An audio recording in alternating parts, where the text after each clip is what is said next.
ha ragione da vendere e penso che ci siano, le cose non accadono a caso.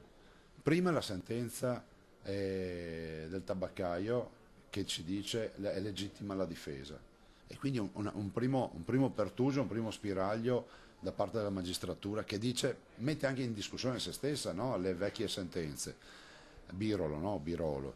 Dall'altro un magistrato, il dottor Mascolo è un magistrato noto, conosciuto a Treviso, che pone la questione.